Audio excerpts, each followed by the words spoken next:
ये आगरा में रहते थे प्रेम निधि जी, और ललित त्रिभंगी लालजू की सेवा करते थे। अब वहां थोड़ा म्लेच्छों का ज्यादा बाहुल्य उस समय है, तो रात में निकलते थे यमुना जल लाने के लिए, क्योंकि यमुना जल सेवा में प्रियालाल बहुत पसंद करते हैं। अब भी बिहारी जी को घड़ा जाता है यमुना जल, वो अंधेरे में जाते हैं। वो संत पहले जब परिक्रमा लगाते थे रोज दर्शन मिलते थे। वो स्नान करके और गीले कपड़ों से ही ऐसे घड़ा लिए हुए, कोई भी छू ना पावे, ऐसे बचते हुए वो बिहारी जी के स्नान के लिए जाते थे। यमुना जल रोज अपने ठाकुर जी के लिए श्री प्रेम निधि जी लाया करते थे, और अंधेरे में रात्रि में निकलते थे कि कहीं कोई म्लेच्छ धर्मावलंबी छू ना जाए, जिससे हमारी सेवा पवित्र ना हो जाए। बड़ा भाव, सारा खेल भाव का है।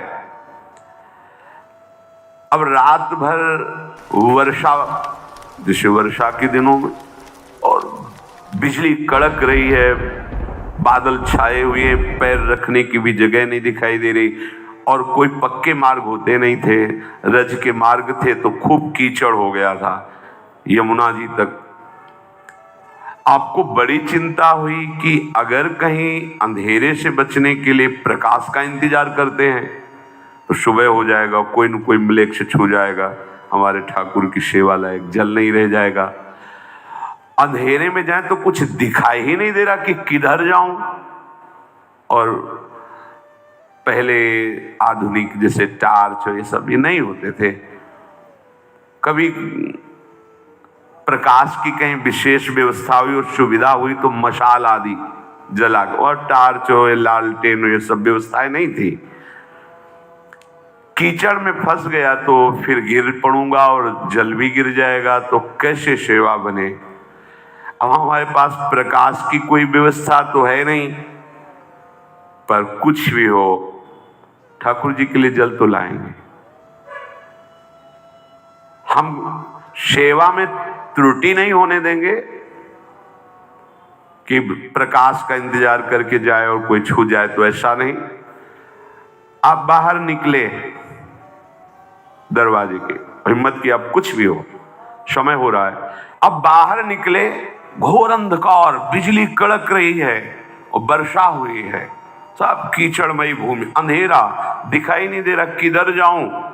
दरवाजे के बाहर निकले तो रास्ते में देखा एक मशाल लिए हुए 14-15 वर्ष का बालक खड़ा हुआ है, लाल रंग की पाग बांधे हुए, लाल रंग पाग जाल बांधी अनुराग तापे, जोरदार तुर्रा रुरे बनक विशाल है, झंगा झूमदार झल झल के फेटा, जूती जरद लपेटा गरे, गेरे गुंज माल है, चमकत है चूरा चारू, चंचला से चौहू कौंद, ऊंचो कियो बाहु तामे अमल मशाल है, मंद मंद बाल आगे आगे चलो जात लोल, भक्त प्रणत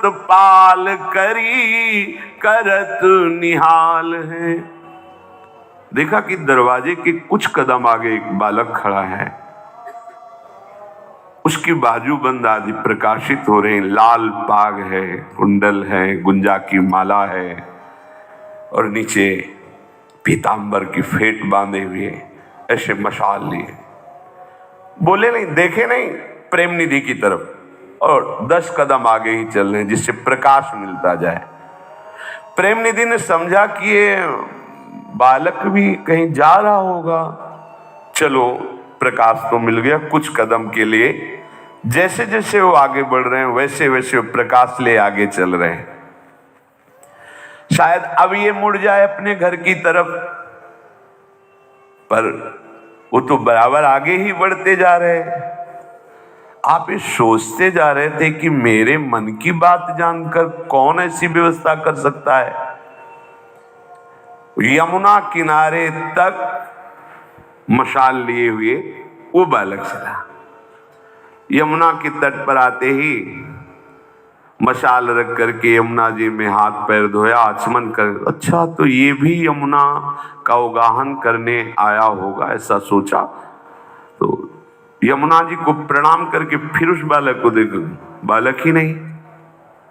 प्रेम निधि को आश्चर्य हुआ कि इतनी जल्दी तो कोई जा नहीं सकता, भूत प्रेत की सामर्थ्य नहीं कि मेरे सामने आ जाए। ये कौन था? विचार करते हुए स्नान किया। स्नान करते ही फिर देखा कि वो मशाल लिए तैयार। मन में आया कि पूछो तू कौन है, पर हिम्मत नहीं पड़ी। शांत गंभीर मुद्रा, फेंट से एक पात्र निकाला, उससे तेल डाला मशाल में, फिर और ज्वलित करके जैसे भी स्नान किए, जल घड़ा भरे, 5-7 पैर आगे ही कदम, और फिर वो चल पड़े। इन्हें आश्चर्य हुआ कि यदि ये केवल यमुना आचमन करने आया था तो पहले चले जाना चाहिए था, ये हमारा इंतजार क्यों कर रहा था। मंदिर के दरवाजे तक, फिर उधर से, अच्छा ये हमें लगता है कि प्रणतपाल भगवान ही हैं, भगवान ही थे। कौन हमारी बात जान रहा था इस समय? आपने अपने ठाकुर जी के समीप जाकर के देखा, ठाकुर जी के हाथ में तेल लगा हुआ था,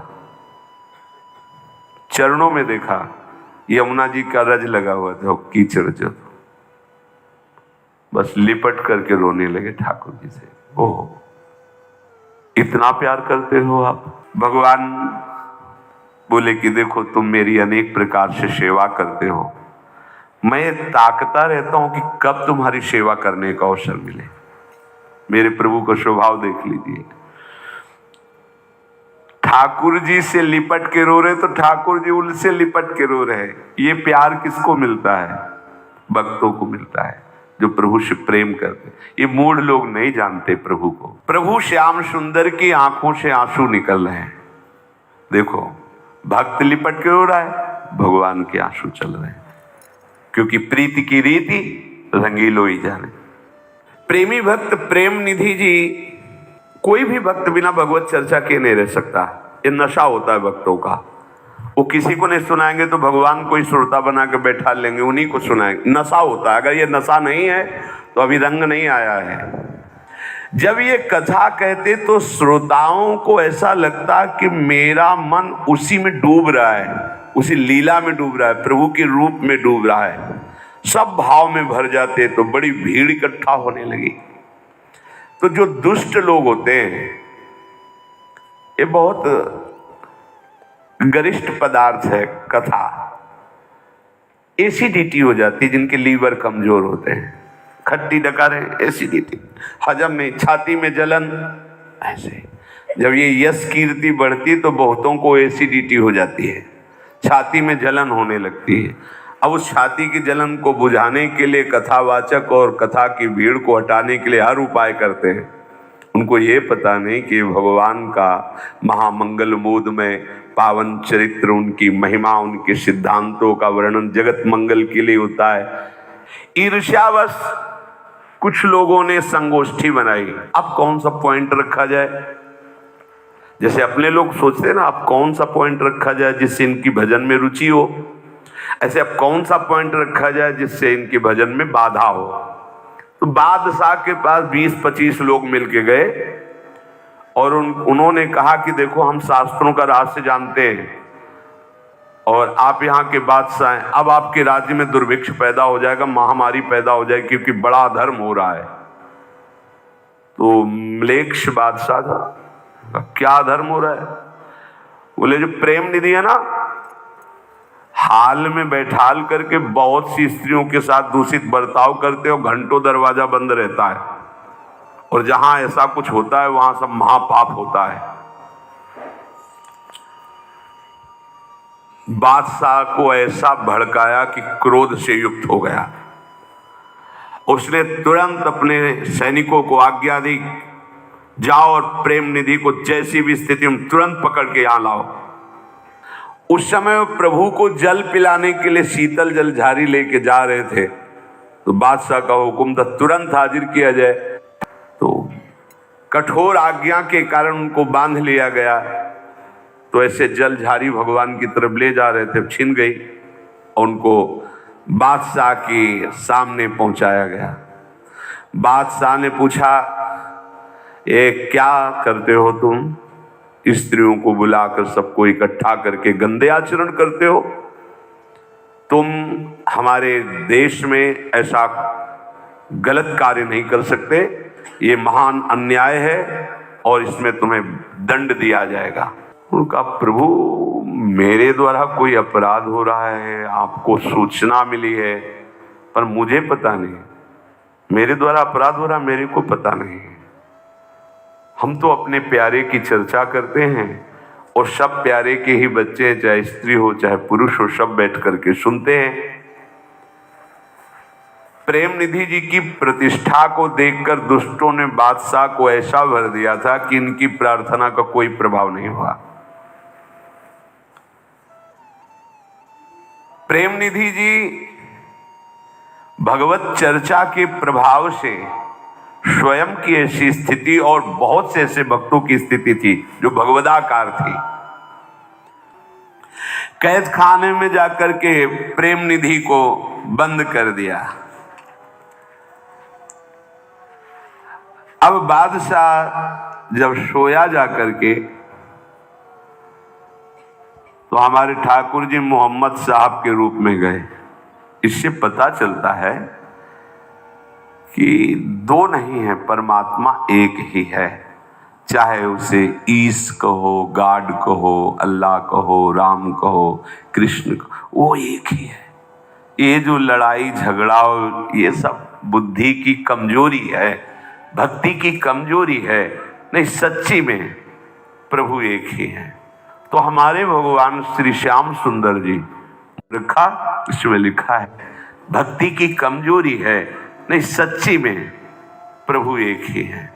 तो हमारे भगवान श्री श्याम सुंदर जी मोहम्मद साहब का रूप रखा। इसमें लिखा है कि सोयो बादशाह निसियाए के स्वप्न दियो, कियो वाको इष्ट भेष, कही प्यास लागी है, पीवो जल कही आब खाने ले बखाने, तब अति ही रिसाने को पियावे को रागी है। फेर मारी लात रे सुनी नहीं बात मेरी, आप फुरमाओ जोई प्यावे बड़ भागिए, सोते तय ले कैद करो सुनी, अरबर्यो डर्यो भर्यो ही भाव मत सोवत ते जागी है।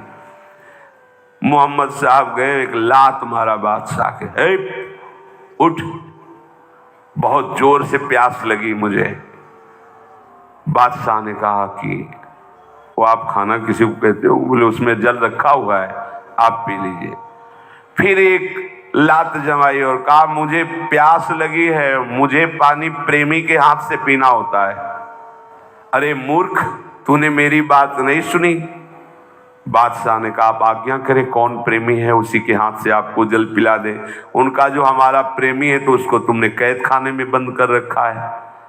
बहुत डर गया बादशाह। प्रेम निधि, हाँ वो मेरा प्रेमी है। तुरंत भाग कर गए और प्रेम निधि के चरण पकड़े और कहा कि मेरे से गलती हो गई, लोगों के भड़काने से मेरी बुद्धि विपरीत हो गई थी। अब मैं समझा हमारे मोहम्मद साहब के आप इतने प्रेमी।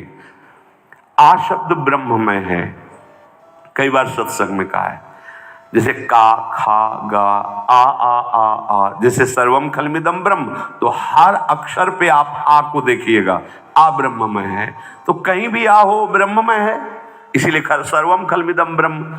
हमें कहीं द्वेष नहीं करना, कहीं नफरत नहीं करना। मेरे ही प्रभु के सब पर्यायवाची नाम हैं, जितने भी नाम हैं, जितने भी उपासक हैं, सब प्रणाम योग्य हैं। बस ये है कि वो अपनी उपासना के मर्म को नहीं जानते। कोई भी उपासना, किसी को दुख देना, किसी की हिंसा करना, किसी को नाना प्रकार से प्रताड़ित करना, ये कोई शास्त्र, कोई आचार्य, कोई महापुरुष नहीं कहता। बस हम वो नहीं समझ पाते और हमारे हृदय में कठोरता आ जाती है और हम समझते हैं दूसरों की हिंसा करके, दूसरों को निराश करके, दुखी करके हम अपने आराध्य देव को प्रसन्न कर लेंगे। भूल है। जिसे तुम मार रहे हो, जिसे तुम दुख दे रहे हो, तुम्हारा आराध्य देव ही है। इस लीला में भगवान ने दिखाया कि उपासक को जैसा भाव वैसे ही मेरा अनुभव होता है। अगर आप प्रभु की सेवा कर रहे हो तो प्रभु आपके सेवक बनकर मशाल लेके चले।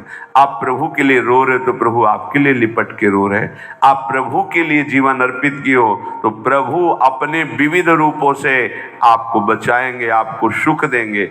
इसीलिए भगवान कहते हैं ये मूर्ख लोग मुझ महामहेश्वर को भी मनुष्य मानकर मेरी अवज्ञा करते हैं। हमें भगवद वाणी का आदर करते हुए भगवान की आज्ञा में चलना है।